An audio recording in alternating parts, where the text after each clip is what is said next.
सुप्रभात छात्रों, आज हम शास्त्री द्वितीय वर्ष का क्लास लेंगे जिसमें हम आप लोगों को मुहावरे पढ़ा रहे थे। पिछले क्लास में क ख ग वर्ण से शुरू होने वाले मुहावरे के बारे में बताए थे। आज हम छात्रों घ च छ वर्ण से प्रारंभ होने वाले मुहावरे के बारे में बताएंगे, जिसमें उसके अर्थ को बताएंगे।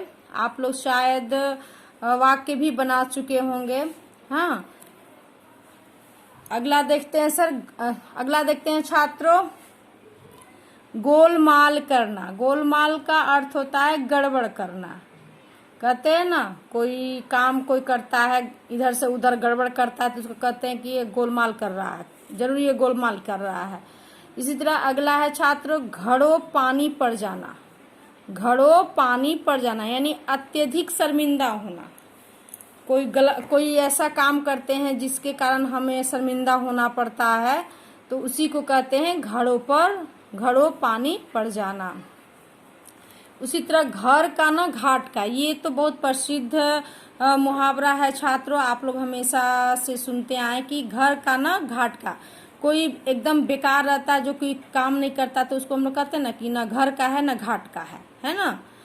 तो इसी तरह घर का ना घाट का अर्थ होता है एकदम बेकार होना, जो कोई कुछ नहीं करता है उसको कहते हैं। घाट का पानी पीना। घाट का पानी पीने का अर्थ क्या है? बहुत अनुभवी होना। यानी कोई व्यक्ति है जो एक जगह से नहीं पूरे भारत में घूम आया हो, तो उसको हम लोग क्या कहेंगे? वो हर जगह के बारे में जानकारी उसके पास प्राप्त है, तो उसको वो एक अनुभवी व्यक्ति है, तो उसी को हम लोग कहते हैं घाट का पानी पीना, है ना, बहुत अनुभवी होना। इसी प्रकार अगला है छात्रों, घाव पर नमक छिड़कना। कोई दुखी रहता है, उसमें कोई दूसरा व्यक्ति जाकर उसके मतलब घाव को और किसी न किसी रूप में बढ़ा देता है, तो कहते हैं ना कि वो घाव पर नमक छिड़का, यानी सांत्वना देता है, सो नहीं, वो उसके और दुख को बढ़ा देता है। इसी तरह अगला है छात्रों, घी के दिए जलाना। ये भी प्रसिद्ध मुहावरे है, आप लोग सुनते आए हैं बचपन से। घी के दिए जलाना, इसका अर्थ हुआ खुशी मनाना, है ना। जैसे वाक्य हम बनाते हैं तो कहते हैं ना कि राम 14 वर्ष वनवास काटने के बाद जब अयोध्या में आए थे तो वहां घी के दिए जलाए गए, यानी खुशी मनाया गया। उसी तरह अगला है घुटना टेक देना। घुटना टेकने का अर्थ हुआ हार मान लेना, यानी किसी काम को अगर हम नहीं कर पाते हैं तो अंत में क्या होता है? हम हार मान लेते हैं, उसी को कहते हैं घुटना टेक देना। घुला कर मारना, यानी परेशान करना, किसी को बहुत परेशान करना, किसी को मतलब किसी बात के लिए बार बार उसको टॉर्चर परेशान करते हैं, उसी को कहते हैं घुला कर मारना।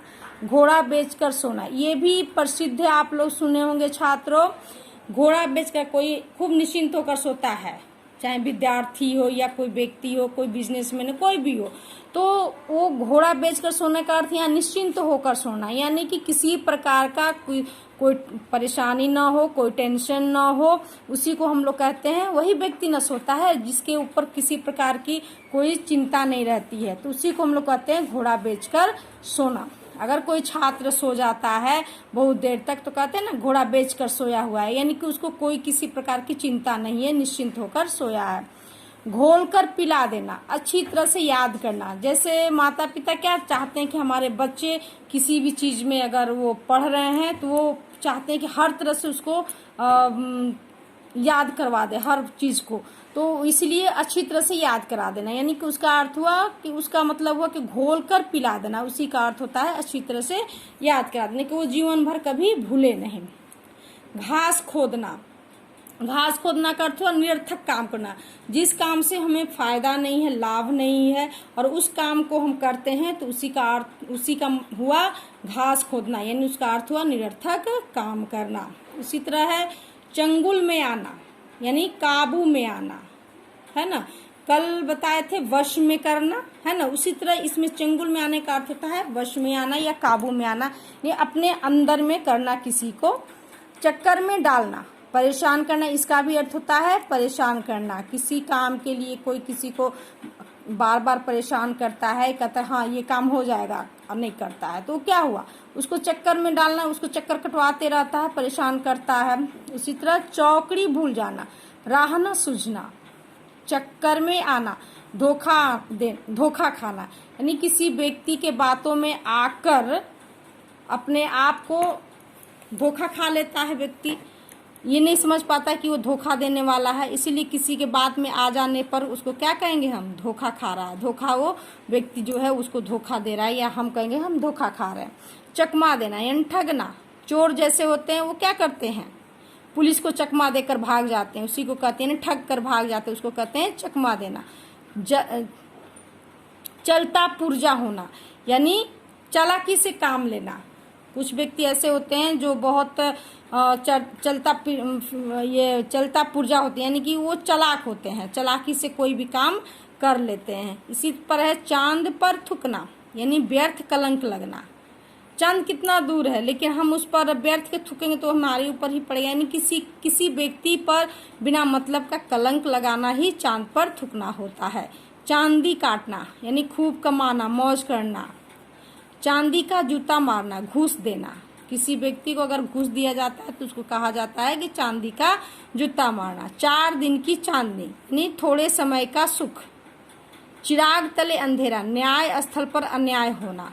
जहाँ पर न्याय हमें मिलना चाहिए वहाँ अन्याय होता है तो लोग कहते हैं कि चिराग तले अंधेरा, यानी देखते हैं ना दीप जो हम जलाते हैं तो वो तो पूरे ऊपर में रोशनी करता है, लेकिन उसके नीचे में क्या होता है, अंधेरा हो जाता है। तो उसी को कहते हैं, यानी वो सबको रोशनी दे रहा है लेकिन खुद वो क्या है, अंधेरे में है, इसीलिए उसको कहते हैं चिराग तले अंधेरा।